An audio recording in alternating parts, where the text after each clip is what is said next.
3 घंटे बाद नया साल शुरू हो जाएगा। आप सबको नए साल की शुभकामनाएं। खबरों के नहले पे विश्लेषण का दहला लेकर मैं फिर हाजिर हूं। राज्यसभा में बहुमत न होने के बावजूद केंद्र सरकार 3 तलाक बिल पर चर्चा और वोटिंग क्यों कराना चाहती है? विपक्ष को मालूम है कि राज्यसभा में बिल गिर सकता है, सरकार को हराने का मौका है, फिर हंगामा क्यों? मायावती ने कांग्रेस और एमपी और राजस्थान में अल्टीमेटम क्या सोचकर दिया? ऐसी हर बड़ी खबर के नहले पे सटीक विश्लेषण का दहला आपको दिखाएंगे। तो शुरू करते हैं नहले पे दहला इस वक्त की टॉप 25 खबरों के साथ।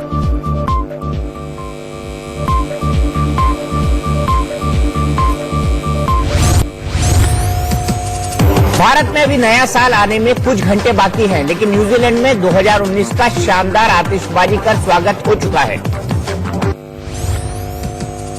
ऑस्ट्रेलिया के सिडनी में भी 2019 का शानदार आगाज हो चुका है। लोगों ने शानदार आतिशबाजी कर नए साल की शुरुआत की। राजस्थान के बाड़मेर में डीएम हिमांशु गुप्ता ने जिला अस्पताल का औचक निरीक्षण किया और गंदगी देखकर भड़क गए एक नर्सिंग कर्मी को सस्पेंड कर दिया। बिहार के मुजफ्फरपुर में एक फूड प्रोडक्शन फैक्ट्री में आग लग गई। हादसे में 5 लोगों की मौत हो गई। तेज प्रताप यादव ने एक झुग्गी में रहने वाली महिला को पार्टी कार्यालय में आसरा दे दिया। अतिक्रमण में महिला की झोपड़ी तोड़ दी गई थी।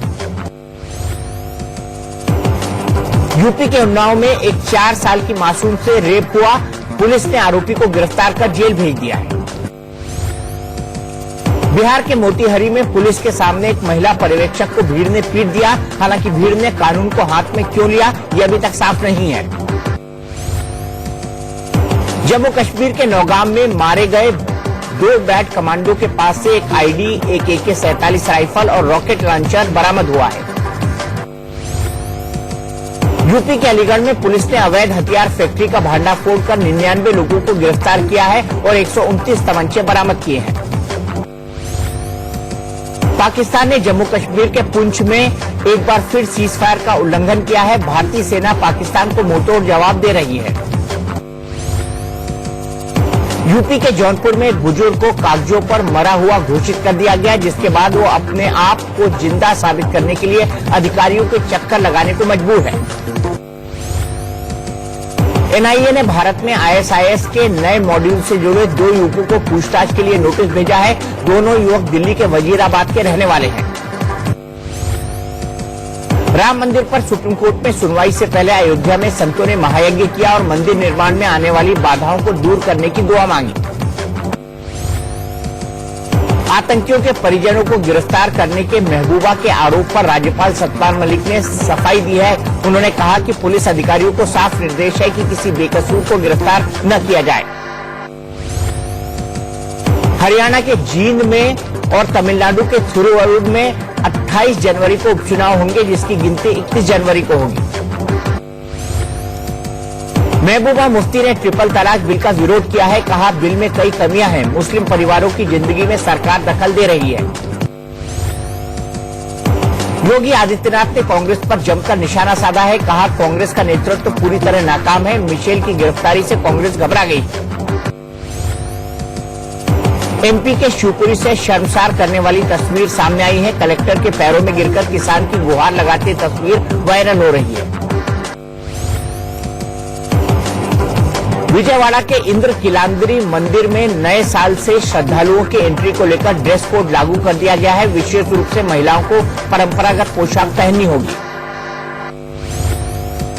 धनबाद में आरएसएस के कार्यक्रम में कार्यकर्ता आपस में भिड़ गए। कैमरे के सामने जमकर लात घूंसे चले। नए साल से पहले दिल्ली की जनता को पिंक लाइन मेट्रो की सौगात मिली। डिप्टी सीएम मनीष सिसोदिया और केंद्रीय मंत्री हरदीप पुरी ने उद्घाटन किया। बिहार के वैशाली में बाइक सवार बदमाशों ने 3 दुकानों में जमकर लूटपाट की। विरोध करने वाले एक शख्स की गोली मारकर हत्या कर दी। यमुना एक्सप्रेसवे पर कोहरे की वजह से हादसे के शिकार ट्रक से करीब 1 दर्जन गाड़ियां टकरा गई। हादसे में एक शख्स की मौत हो गई। महाराष्ट्र के पालघर में एक ट्रक में भीषण आग लग गई। बिजली के तार के संपर्क में आने से हादसा हुआ। ओडिशा के मयूरभंज में दर्दनाक हादसा सामने आया। सेल्फी लेने के चक्कर में पांव फिसलने से कुंड में गिरने से छात्र की मौत हो गई। साल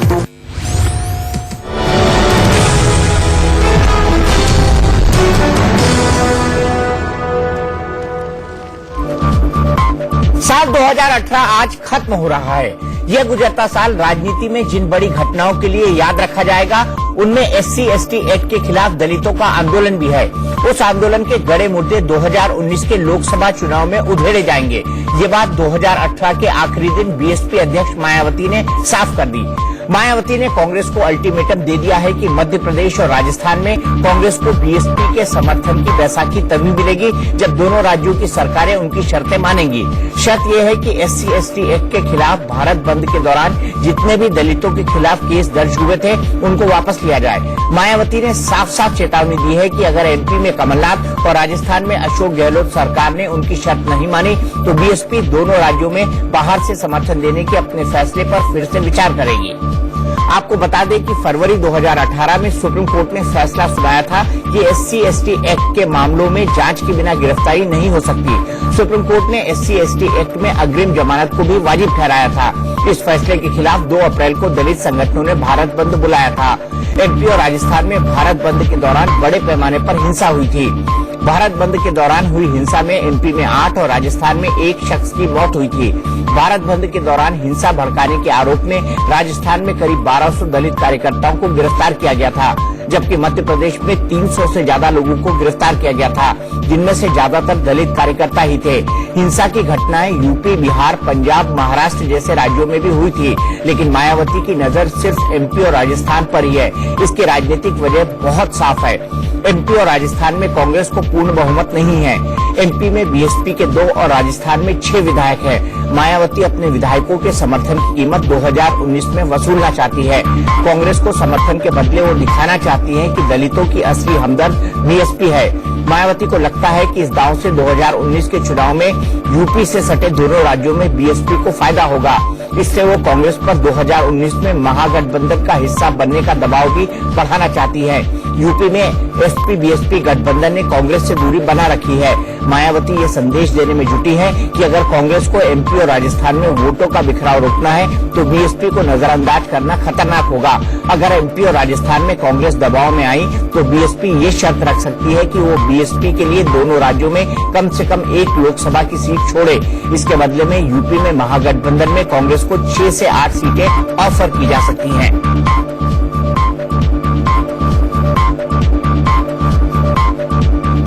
तो नहले पे दहला में 30 सेकंड का ब्रेक, तुरंत हाजिर होते हैं।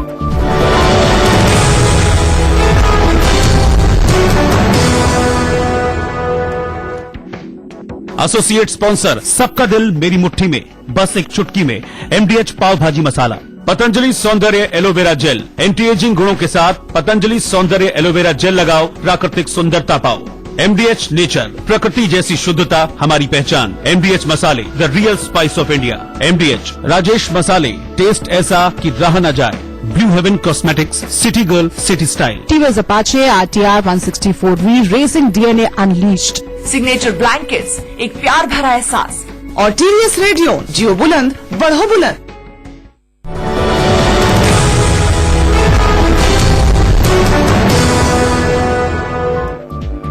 तीन तलाक बिल पर राज्यसभा में गजब की राजनीति शुरू हो गई है। विपक्ष को मालूम है कि वो सरकार को राज्यसभा में हरा सकता है और इस बिल को गिरा सकता है, फिर भी वो बिल पर चर्चा करने के लिए तैयार नहीं। मोदी सरकार बहुमत न होने पर भी राज्यसभा में वोटिंग कराना चाहती है। श और मात का यही खेला राज्यसभा में चलता रहा, जिसके चलते सदन की कार्रवाई नहीं चल पाई और तीन तलाक बिल एक बार फिर अधर में लटक गया। चर्चा के लिए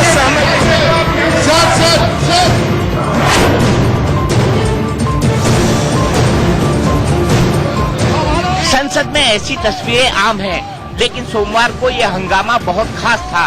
राज्यसभा में लगभग सभी पार्टियों ने अपने सांसदों के लिए व्हिप जारी किया था, क्योंकि सरकार तीन तलाक बिल पर चर्चा और वोटिंग कराने वाली थी। कांग्रेस, TMC, TDP समेत पूरा विपक्ष एकजुट था कि चर्चा के बजाय तीन तलाक बिल को सिलेक्ट कमेटी के हवाले किया जाए। ये बिल सिलेक्ट कमेटी में जाइए। सिर्फ भाजपा ये बिल अभी आज पास, हम लोग भी चाहते बिल पास करो। विपक्ष की यह मांग सरकार लोकसभा में ठुकरा चुकी थी, इसलिए राज्यसभा में वो विपक्ष के सामने सरेंडर करने को तैयार नहीं हुई। इसी बात पर इतना बवाल हुआ कि सिर्फ 19 मिनट बाद राज्यसभा की कार्रवाई 2 बजे तक टालनी पड़ी। Adjourn till 2 p.m. House is adjourned till 2 p.m. What is this?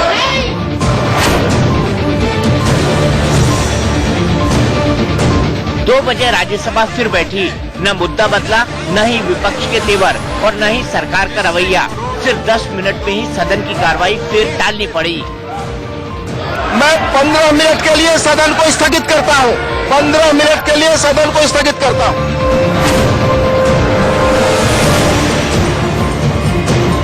15 minute बाद राज्यसभा में एक बार फिर कोशिश हुई कि 3 तलाक बिल पर बात आगे बढ़े, लेकिन बात की बजाय बवाल ही आगे बढ़ा। आखिरकार सदन की कार्रवाई 2 जनवरी तक स्थगित हो गई। Till 11 hours on Wednesday 2 January 2019. सदन से बाहर निकले विपक्षी दलों के नेताओं ने 3 तलाक पर जारी तकरार का ठीकरा सरकार के सिर फोड़ना शुरू कर दिया। कि अन्ना डीएमके जिन्होंने कोई लोकसभा में शोर नहीं मचाया, बिल को पारित होने दिया और आज वेल में बैठकर कार्रवाई चलने नहीं देते, तो इनका तो मैच फिक्सिंग है। इनको मालूम है कि इनके पास नंबर्स हैं नहीं और विपक्ष इकट्ठा हो चुका है और वोट होगा तो ये हारेंगे, तो इसलिए अन्ना डीएमके ने हाउस नहीं चलने दिया। तो साफ जाहिर है ये सरकार की मनमानी है कि एक इतना महत्वपूर्ण जो विधेयक है इसको कम से कम चर्चा में तो स्टैंडिंग कमेटी, सिलेक्ट कमेटी इसके माध्यम से लाकर पारित करना चाहिए। ये परंपरा है और ये आवश्यकता है। महत्वपूर्ण विधेयकों को इस तरह से पारित करना और शोर शराबे में बिना चर्चा, ये बिल्कुल गलत एक प्रथा है और सरकार ने इस बारे में अवश्य हमारे विपक्ष की मांग को स्वीकार करना चाहिए। कि इस सरकार, इस हुकूमत ने विजडम को तलाक दे दिया। ज्ञान नहीं है, व्हाट्सएप पर पूरी दुनिया चल रही है। क्रिमिनलाइज कर रहे हैं सिविल कॉन्ट्रैक्ट को। क्यों? दंगा करे 2 साल की सजा, कमाल है। गाड़ी के नीचे किसी को दबा दें, मार दें, 2 साल की सजा। और प्रोनाउंसमेंट ऑफ ट्रिपल तलाक, तलाक के बिद्दत, आप एक सिविल प्रोसीजर अडॉप्ट करते हैं। मेंटेनेंस अलाउंस आपका सब्सिस्टेंस अलाउंस अनडिफाइंड है। तो क्या आवश्यक नहीं है कि डॉग विसिल पॉलिटिक्स छोड़िए, बिजुका टांगना छोड़िए, सीधे तौर पे आइए, बहस कीजिए और ज्वाइंट सेलेक्ट कमेटी में भेजिए ताकि फर्दर इस पर वाइडर कंसल्टेशन हो। ये हड़बड़ाहट साफ दिखा रही है ना कि आपके इरादे और इशारे में फर्क है। विपक्ष के रवैये पर सरकार की प्रतिक्रिया पलटवार करने वाली ही थी। बीजेपी नेताओं ने सीधा आरोप लगाया कि विपक्ष मुस्लिम महिलाओं के इंसाफ की राह में रोड़े अटका रहा है।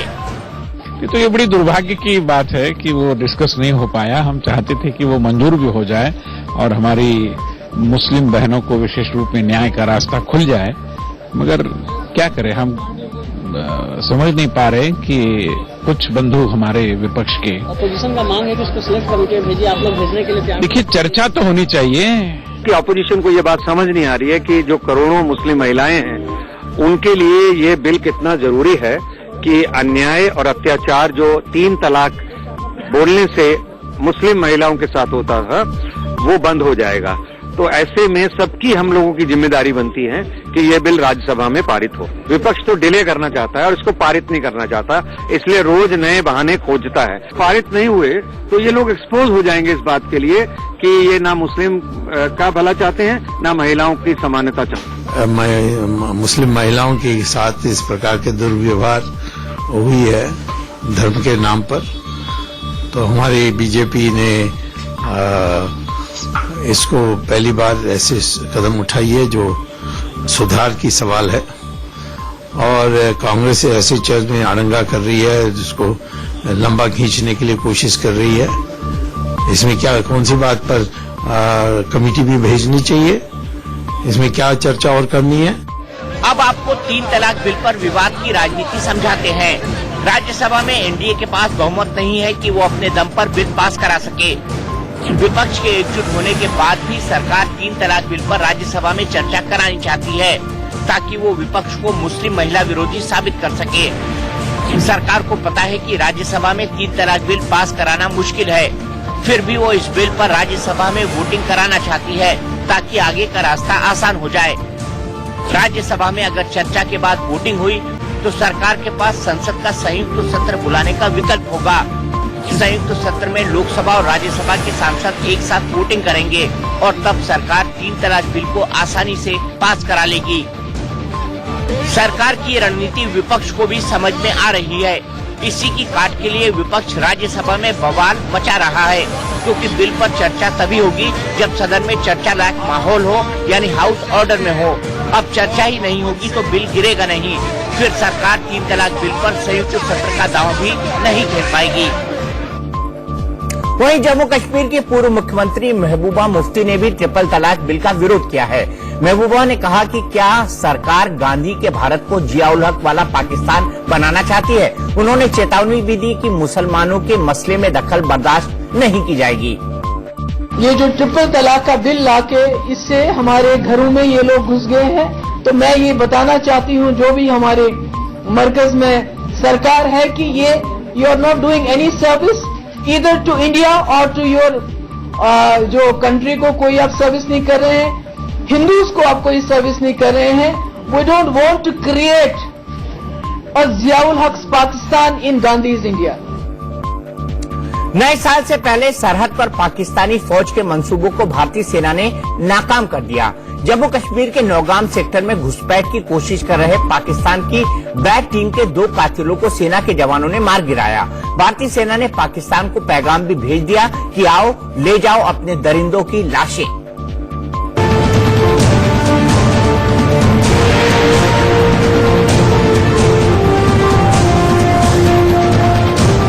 सरहद पर घुसपैठ का प्लान नाकाम।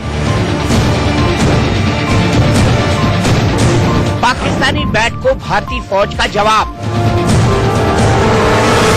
एलओसी पर बर्बर बैट को पहुंचाया जहन्नुम।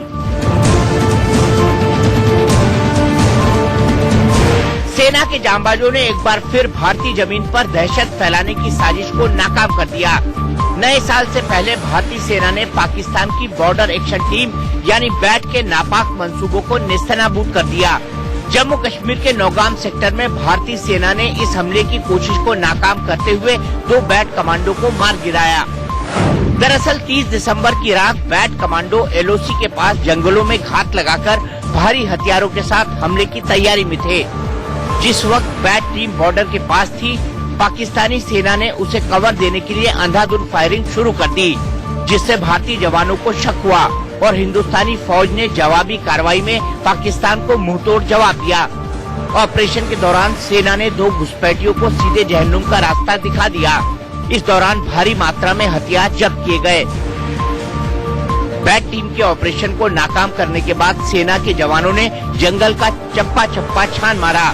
सेना के मुताबिक घुसपैठिए बीएसएफ की ड्रेस में थे और उनके पास भारी मात्रा में असले और सामान था।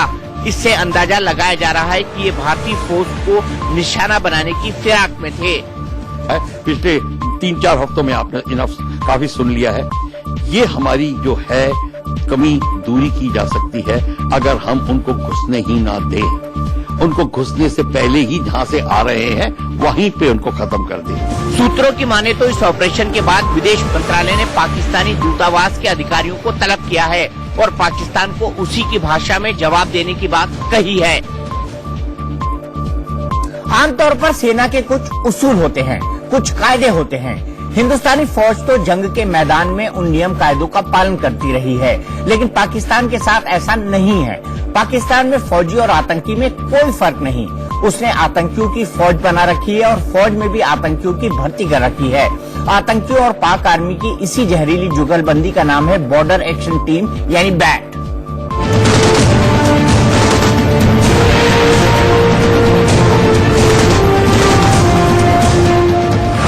फौज की आड़ में वो खूंखार आतंकी है।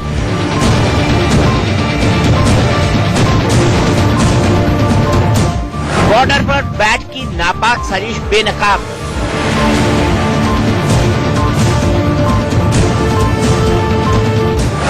हिंदुस्तान का दुश्मन पाकिस्तानी बैट।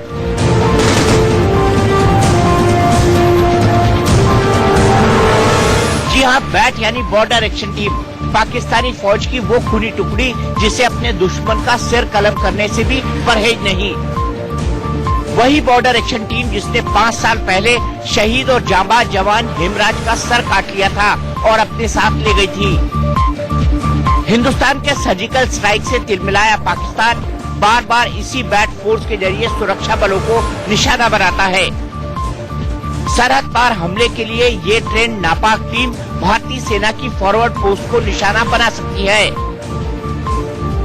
पाकिस्तान की बॉर्डर एक्शन टीम जितनी खतरनाक है उतनी ही कुख्यात भी, क्योंकि ये कथित फौजी टुकड़ी उसी तरह काम करती है जैसे फिदायीन आतंकियों का ग्रुप। आपको बताते हैं कि आखिर बैट है क्या। बैट यानी बॉर्डर एक्शन टीम एक हाईली ट्रेंड आतंकियों का ग्रुप है। इस टीम में पाकिस्तान के स्पेशल सर्विसेज ग्रुप के कमांडो भी शामिल होते हैं। बैट को स्पेशल सर्विस ग्रुप यानी SSG ने तैयार किया है। ये टीम LOC पार करके 1 से 3 किलोमीटर तक घुसकर हमले को अंजाम दे सकती है। घुसपैठ कराने के लिए पाकिस्तानी सेना बॉर्डर एक्शन टीम को कवर फायर देती है ताकि गोलीबारी की आड़ में आतंकवादी और ये टीम घुसपैठ करने में सफल हो सके। बैट के बारे में सबसे पहले अगस्त 2013 में पता लगा था, जब इस बर्बर टीम ने LOC पर पेट्रोलिंग कर रही भारतीय सेना की टुकड़ी को निशाना बनाया था। बैट ने ही मेडर सेक्टर में शहीद हेमराज का सर कलम किया था। बैट टीम ने इसी साल 21 अक्टूबर को LOC के पास हमला कर 3 भारतीय जवानों की हत्या की थी। इससे पहले जून 2017 में कश्मीर में बैट के हमले में 2 भारतीय सैनिक शहीद हो गए थे। जवाबी कार्रवाई में बॉर्डर एक्शन टीम के भी 3 सदस्य ढेर कर दिए गए। मई 2017 में भी बैट ने सीज फायर का उल्लंघन करते हुए कृष्णा घाटी में 2 जवानों की निर्मम हत्या कर दी। अगस्त 2016 का माछिल अटैक भी बैट की करतूत थी, जिसमें भारतीय सेना के 3 जवान शहीद हुए थे। और अब बात राजनीति के आरोप प्रत्यारोप की। राफेल डील में घोटाले के आरोप झेल रही बीजेपी अब अगस्ता वेस्टलैंड डील को बड़ा मुद्दा बनाकर कांग्रेस को घेर रही है। राफेल विवाद पर काउंटर अटैक की जिम्मेदारी आज बीजेपी के 2 मुख्यमंत्रियों ने संभाली। महाराष्ट्र के सीएम देवेंद्र फडणवीस ने आज हेलीकॉप्टर घोटाले को लेकर सोनिया गांधी और राहुल गांधी को जमकर घेरा। फडणवीस ने आरोप लगाया कि कांग्रेस भ्रष्टाचार में गले तक डूबी हुई है। वहीं यूपी के मुख्यमंत्री योगी आदित्यनाथ ने भी हेलीकॉप्टर घोटाले में कांग्रेस पर निशाना साधा। योगी ने कहा कि क्रिश्चियन मिशेल की गिरफ्तारी से 3700 करोड़ के घोटाले की बात सामने आई है। इसमें 307 करोड़ रुपए की रिश्वतखोरी हुई है, जिसमें से 150 करोड़ रुपए की घूस कांग्रेस नेताओं को मिली। लिहाजा कांग्रेस अध्यक्ष राहुल गांधी देश की जनता से माफी मांगे। ईडी ने कोर्ट को बताया है कि जिसमें श्रीमती सोनिया गांधी जी का नाम हो, इटालियन लेडी ऐसा जिस प्रकार से उसका उल्लेख हुआ है, मदर मतलब इनडायरेक्टली हम कह सकते हैं राहुल गांधी का उल्लेख उसमें हुआ है। कल तक श्री राहुल गांधी जी लगातार HAL की बात करते थे, पर इस डील में यह भी सामने आया है कि HAL उसमें था, उसको जानबूझकर दरकिनार किया गया। कांग्रेस पार्टी, उसके आला नेता, इनका इन्वॉल्वमेंट सामने आ रहा है। कांग्रेस पार्टी ने इसका जवाब देना चाहिए। अपनी संदिग्धता को ही छुपाने के लिए जो कांग्रेस शुरू से इस बात को करती है, चोरी भी करती है और सीमा चोरी भी करती है। एक चोरी सीमा चोरी वाली स्थिति है, चोर मचाए शोर जैसी स्थिति है। कांग्रेस पार्टी और कांग्रेस के अध्यक्ष श्री राहुल गांधी को देश की जनता से माफी मांगनी चाहिए और दूध का दूध, पानी का पानी देश की जनता के सामने आ रहा है। अंग्रेजी में एक कहावत है, justice delayed is justice denied, यानी देरी से मिला न्याय भी अन्याय है। 1984 के सिख नरसंहार में 34 साल बाद दोषी सलाखों के पीछे पहुंचे हैं। कांग्रेस नेता और नरसंहार का मुख्य आरोपी सज्जन कुमार अब उम्र भर जेल में सड़ेगा। सज्जन कुमार ने आज सरेंडर कर दिया और अब उसका नया ठिकाना है दिल्ली की मंडोली जेल।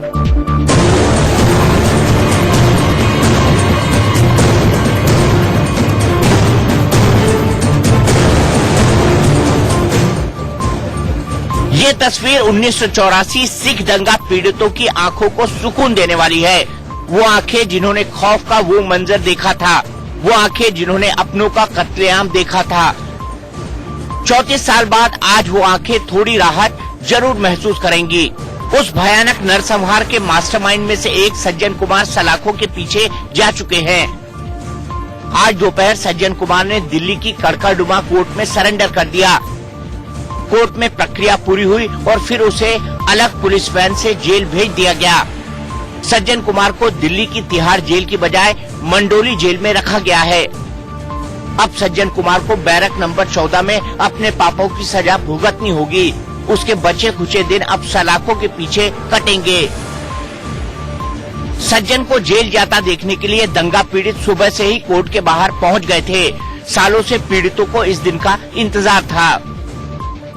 देखो 34 साल एक बहुत बड़ा समय होता है। आज जो हमें ये समय मिला है कि आज सज्जन कुमार जेल की सलाखों में गया, मंडोली की दिल्ली जमुना पार में गया है। हम इससे पूरे दंगा पीड़ित संतुष्ट है। जेल गया, हमने सुना कि कौन सी जेल में गया, मंडोली जेल का भी नाम सुना, हमें तसल्ली हुई कि बड़ी मछली गई तो सही। वो एक गीत में सुना, आज खुशी की रात है प्यारो, आज खुशी की रात। वो हमसे 34 साल और 2 महीने दूर रही, बहुत संघर्ष किया। 17 दिसंबर को दिल्ली हाईकोर्ट ने सज्जन कुमार को उम्र कैद की सजा सुनाई थी। अदालत ने सज्जन को 31 दिसंबर तक सरेंडर करने को कहा था। सज्जन ने कोर्ट से मोहलत मांगी, लेकिन कोई राहत नहीं मिली। 1984 में तत्कालीन प्रधानमंत्री इंदिरा गांधी की हत्या के बाद देश भर में सिख विरोधी दंगे फैले थे, लेकिन सबसे ज्यादा तबाही दिल्ली में हुई थी। भारत सरकार की ऑफिशियल रिपोर्ट के मुताबिक पूरे भारत में दंगों में कुल 2800 लोगों की मौत हुई थी, जिनमें से 2100 से ज्यादा मौत सिर्फ दिल्ली में हुई थी। बहुत बड़ी एक महत्वता इस जजमेंट की ये है कि जो लोग सत्ता में जब होते हैं, जो सत्ता के नशे में ये जुर्म करते हैं, उनको ये बहुत बड़ा लेसन है कि जब आप सत्ता में नहीं रहोगे तो किसी ना किसी दिन कानून आके आपको पकड़ लेगा। आप जवानी में जुर्म करोगे तो बुढ़ापा आपको जेल में बिताना पड़ेगा। ये सज्जन कुमार जवान था उस वक्त, अब सारे का सारा बुढ़ापा वो जेल में बिताएगा। हमको ये बहुत खुशी है कि जो पहला एक बड़ा मगरमच्छ था वो शिकंजे में आया और कोर्ट ने इंसाफ दिया सिखों को। जो आज तक लोग जो हमारा जो चल रहा था, लड़ाई चल रही थी हाई कोर्ट में, सुप्रीम कोर्ट में, सड़कों पर चल रही थी, ये बहुत बड़ा इंसाफ मिला और जो अल्ले जख्म थे लोगों के उसके ऊपर मलहम लगाई गई है। इस नरसंहार में सज्जन कुमार और जगदीश टाइटलर जैसे बड़े कांग्रेसी नेताओं पर आरोप लगे, लेकिन सिख विरोधी दंगों में पहली बार कांग्रेस के किसी बड़े नेता को जेल हुई है। कांग्रेस को कोई जवाब देते नहीं बन रहा। देखिए, कानून अपना काम करता है और कानून के दायरे में सबको रहना पड़ता है। 34 साल बाद दंगा पीड़ितों को आधा अधूरा न्याय मिला है। अभी कई दोषियों को उनके किए की सजा मिलना बाकी है। दिल्ली हाईकोर्ट ने अपने फैसले में 1984 के नरसंहार को मानवता के खिलाफ अपराध करार दिया था। इस नरसंहार में 2800 से ज्यादा मासूमों की जान गई थी। आइए जानते हैं कि सज्जन कुमार को किस केस में उम्र कैद की सजा हुई है। दिल्ली के कैंट के राजनगर में 1-2 नवंबर 1984 को 5 सिखों की हत्या हुई थी। दंगाइयों ने एक गुरुद्वारे को भी जला दिया था। मामले में कांग्रेस ने तत्कालीन सांसद सज्जन कुमार को मुख्य आरोपी बनाया गया। कांग्रेस के 2 पूर्व विधायकों समेत कुल 6 लोग आरोपी बनाए गए थे। 34 साल में कई बार कमीशन बने, कई बार जांच हुई, लेकिन कोई नतीजा नहीं निकला। 2005 में नानावटी कमीशन की सिफारिश के बाद सज्जन के खिलाफ दोबारा केस खोला गया। 30 अप्रैल 2013 को दिल्ली की निचली अदालत ने 5 आरोपियों को तो दोषी पाया, लेकिन सज्जन कुमार को बरी कर दिया। इस फैसले के खिलाफ पीड़ितों ने दिल्ली हाईकोर्ट का रुख किया। हाईकोर्ट ने सज्जन कुमार को हत्या, आपराधिक साजिश रचने, 2 समुदायों को बीच में धर्म के आधार पर नफरत बढ़ाने और गुरुद्वारे को नष्ट करने का दोषी पाया। सज्जन कुमार के अलावा कांग्रेस के पूर्व पार्षद बलवान खोकर, नेवी के रिटायर्ड अफसर कैप्टन भागमल, गिरधारी लाल और पूर्व विधायक महेंद्र यादव और किशन खोकर को भी दोषी पाया गया। 17 दिसंबर को दिल्ली हाईकोर्ट ने सज्जन कुमार को उम्र कैद की सजा सुनाई थी। इस पूरे मामले में जगदीश कौर नाम की पीड़ित महिला की गवाही ने बड़ी भूमिका निभाई। इस हत्याकांड में जगदीश कौर के पति, बेटे समेत 5 रिश्तेदार मारे गए थे। इन समझो कि मेरे 5 मारे, मेरी आंखों ने तो इतने मरते हुए देखे कि मैं बता भी नहीं सकती। इतने जवान, एयरफोर्स के जवानों को आग लगे, इधर सामने वो जलते इसने देखे थे। इतना अपराधी है, मेरा तो भरोसा ही नहीं था। ना मैं कहती थी कानून है हमारे वास्ते, ना कोई अलग ही है कानून सारे लिए, ना कोई प्रैक्टिकली है, ना पर आज थोड़ा सा जो है ना मन में सुकून है कि अपराधी कितना भी है कानून सारे लिए ना कोई प्रैक्टिकली है ना, पर आज थोड़ा सा जो है ना मन में सुकून है कि अपराधी कितना भी छात्र हो कितना भी बड़ा हो, पर उसको इंसाफ जो है सबसे बड़ा है, उसको कानून जरूर सजा देता है। आज थोड़ा सा सुकून है। 1984 नरसंहार में कांग्रेस के कई बड़े नेताओं पर गंभीर आरोप लगे। सज्जन कुमार और जगदीश टाइटलर मुख्य आरोपियों में शामिल रहे हैं। अब पीड़ितों को उम्मीद है कि बाकी आरोपियों का हश्र भी सज्जन कुमार जैसा होगा। एक नजर जगदीश टाइटलर पर लगे आरोपों पर। टाइटलर पर दिल्ली के पुल बंगश इलाके में बादल सिंह, ठाकुर सिंह और गुरचरण सिंह की हत्या करने के आरोप हैं। ये लोग 1 नवंबर 1984 को एक गुरुद्वारे में छिपे हुए थे। सिख विरोधी दंगों में इन तीनों को निशाना बनाया गया था। गवाह जसबीर सिंह और सुरेंद्र सिंह ने सीबीआई के सामने दावा किया कि टाइटलर उस दिन भीड़ की अगुवाई कर रहे थे। टाइटलर के खिलाफ सालों केस चला, लेकिन नवंबर 2007 में सीबीआई ने सबूत न होने का हवाला देकर टाइटलर के खिलाफ केस बंद कर दिया। 17 दिसंबर 2007 को फिर से केस शुरू हुआ, लेकिन मार्च 2009 में टाइटलर को फिर से क्लीन चिट मिल गई। अप्रैल 2009 में दिल्ली हाईकोर्ट ने एक बार फिर से केस खोला। फिलहाल टाइटलर के खिलाफ केस चल रहा है। 1984 नरसंहार में और भी कई केस अलग अलग अदालतों में पेंडिंग हैं। और अब बात देश के अन्नदाता की। किसान एक ऐसा व्यक्ति है जिसके नाम पर राजनीति तो खूब होती है, लेकिन उसके लिए होता कुछ नहीं। यही वजह है कि कृषि प्रधान देश का अन्नदाता आज या तो फांसी लगाने के लिए मजबूर है या फिर दर दर की ठोकरें खाने के लिए। मध्य प्रदेश से कुछ ऐसी ही तस्वीरें आई हैं जिन्हें देखकर आप सोचने पर मजबूर हो जाएंगे। वैसे ये तस्वीरें देखकर सोचना तो उन नेताओं को भी चाहिए जो वोट की फसल तो खूब काटते हैं, लेकिन किसानों को सिस्टम के आगे नाक रगड़ने के लिए छोड़ देते हैं।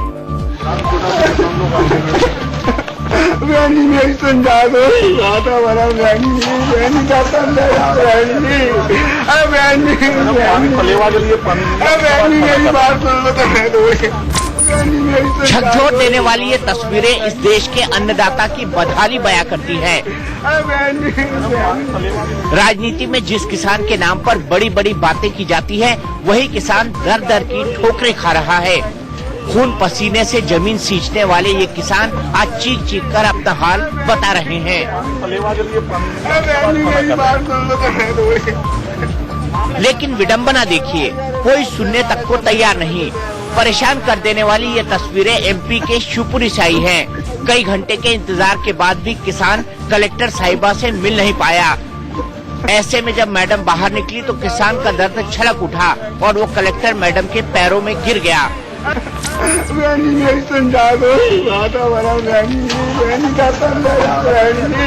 रोते गिड़गड़ाते हुए किसान ने कलेक्टर साहिबा को अपनी तकलीफ सुनानी चाहिए, लेकिन मैडम रुकी ही नहीं। गाड़ी में बैठकर जब मैडम ने कैमरा देखा तो शीशा नीचे किया। मामला क्या बताओ? 6.5 महीने रुपये पे हुआ साहब का क्या, तो अल्लाह पीछे करिए। आप अभी बैठ जाइए यहाँ, समझ रहे ना, मैं भेज रही हूँ, जांच कराएंगे आपके साथ। मैडम ये कहकर चली गई, लेकिन किसान की आंखों से आंसू बंद नहीं हुए। दरअसल रन्नौद इलाके के रहने वाले अजीत ने 6 महीने पहले बिजली का ट्रांसफार्मर लगाने के लिए सुपरवाइजर को पैसे दिए थे, लेकिन अभी तक ट्रांसफार्मर नहीं मिला।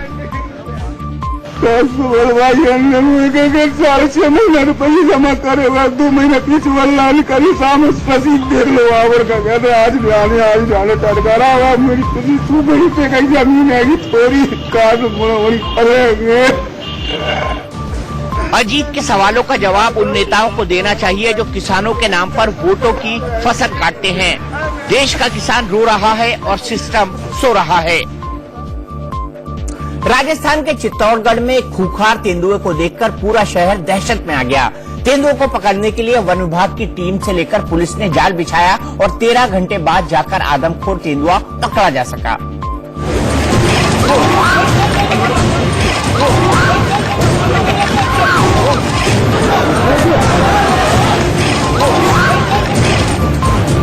तेंदुए के आतंक से कांप उठा चित्तौड़गढ़।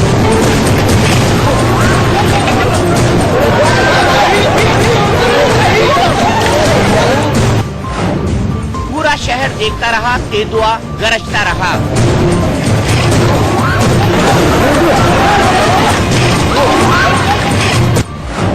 खूंखार शिकारी का सबसे बड़ा ऑपरेशन।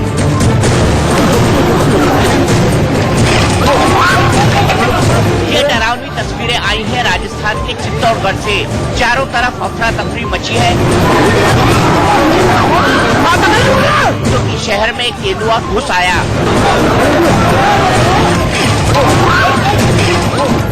वन विभाग के कर्मचारी और पुलिस प्रशासन ने इस खूंखार तेंदुए को पकड़ने के लिए जाल बिछाया, लेकिन इसी बीच एक निर्माणाधीन मकान से बाहर निकलकर तेंदुआ वन विभाग के कर्मचारी पर झपट पड़ता है।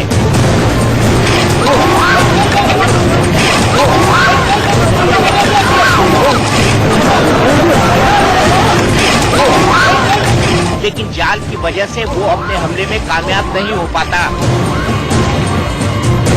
कभी तेंदुआ कबाड़ से बनी पुरानी गाड़ियों में छिप जाता है तो कभी झाड़ियों में। तेंदुए को पकड़ने के लिए फिर से जाल बिछाया गया, पानी की बौछार की गई, टॉर्च से तेंदुए की हर हरकत पर नजर रखी जा रही थी।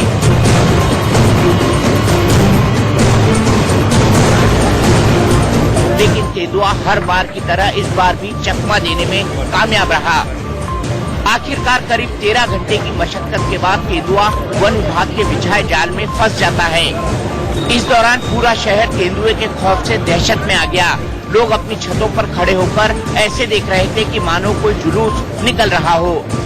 घटना रविवार सुबह की है, जब चित्तौड़गढ़ कलेक्ट्रेट के पास एक मकान में तेंदुआ घुस आया। इसके बाद तेंदुआ थाने की तरफ दौड़ा, जिससे पुलिस कर्मियों के भी पसीने छूट गए। इस दौरान जो लोग दहशत में थे उन्हें समझाने बुझाने के लिए पुलिस को कड़ी मशक्कत करनी पड़ी। हैरान करने वाली बात यह है कि आदमखोर तेंदुए को पकड़ने के लिए वन विभाग के पास ट्रैंकुलाइजर गन तो थी, लेकिन चलाने वाला शूटर नहीं। लिहाजा उदयपुर से शूटर बुलवाया गया, तब जाकर इतने बड़े ऑपरेशन के बाद तेंदुआ पकड़ा गया। आपने फिल्मों में देखा होगा कि कैसे गुंडे जेल में बंद होने के बावजूद आम लोगों से वसूली करते हैं।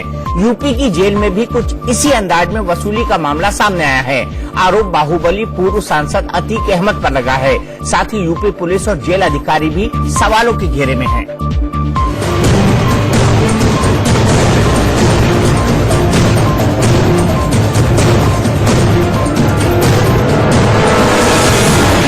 सांसद अतीक अहमद की गुंडई एक बार फिर खबरों में है। आरोप है कि अतीक जेल में बैठे बैठे अपने खौफ का कारोबार कर रहा है। रंगदारी मांगने का एक ऑडियो भी वायरल हुआ है।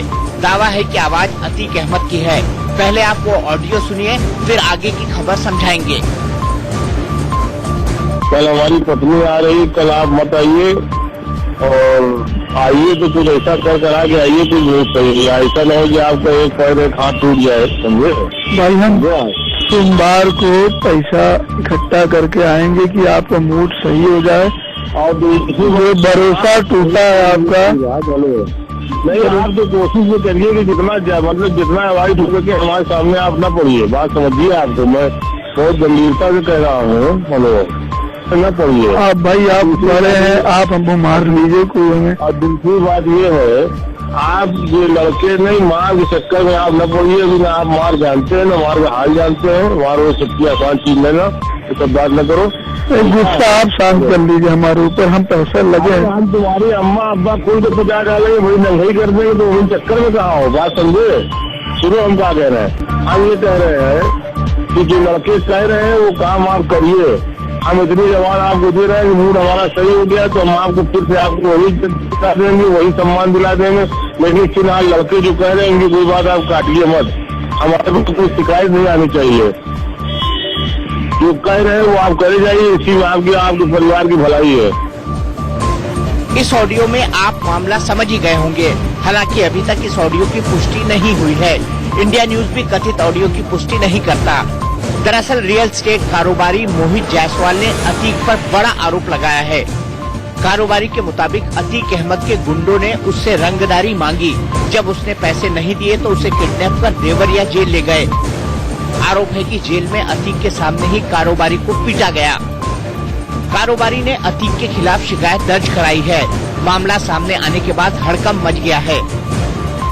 जेल से गुंडागर्दी करने जैसे गंभीर आरोप लगे तो पुलिस महकमा भी हरकत में आ गया।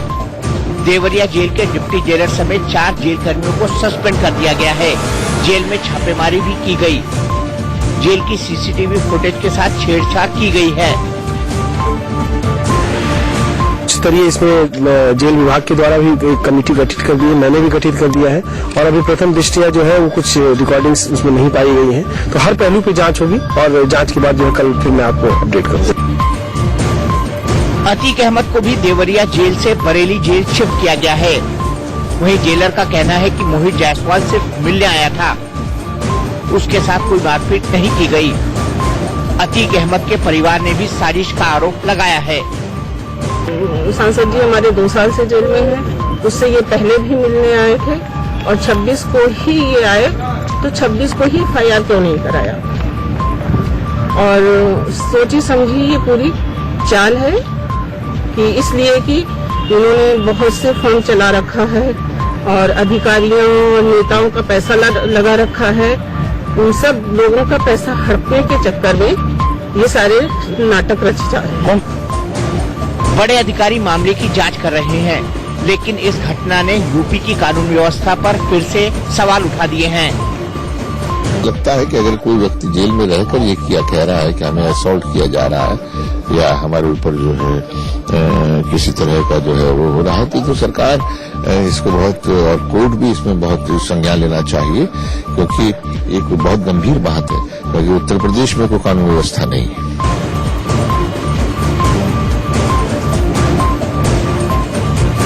यूपी सरकार ने भी मामले की उच्च स्तरीय जांच के आदेश दिए हैं। नहले पे दहला में फिलहाल एक ब्रेक, लेकिन ब्रेक के बाद आपको बताएंगे न्यू ईयर पर क्या मिला है दिल्ली वालों को नया गिफ्ट। शुरू हो गया।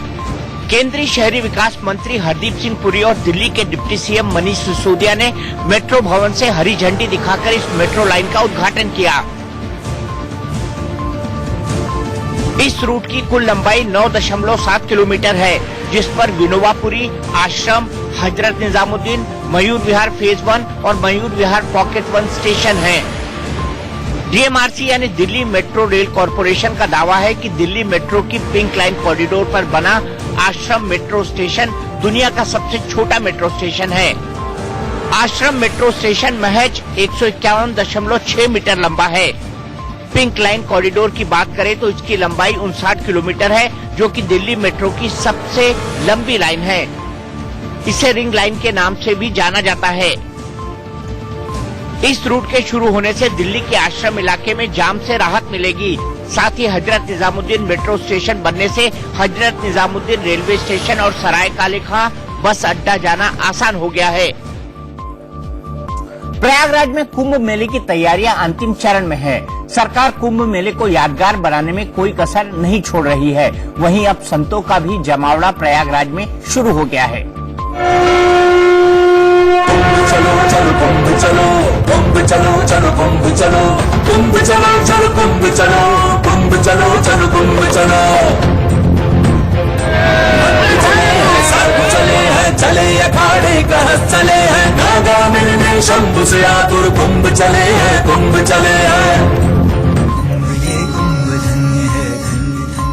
15 जनवरी से प्रयागराज में शुरू होने जा रहे कुंभ मेले की तैयारियां लगभग पूरी कर ली गई हैं। कुंभ में स्नान करने आने वाले श्रद्धालुओं को किसी भी तरह की दिक्कत न हो, इसका खास ध्यान रखा जा रहा है। देश भर से साधु संत हाथी, घोड़े, ऊंट और बैंड बाजों के साथ प्रयागराज पहुंचने लगे हैं।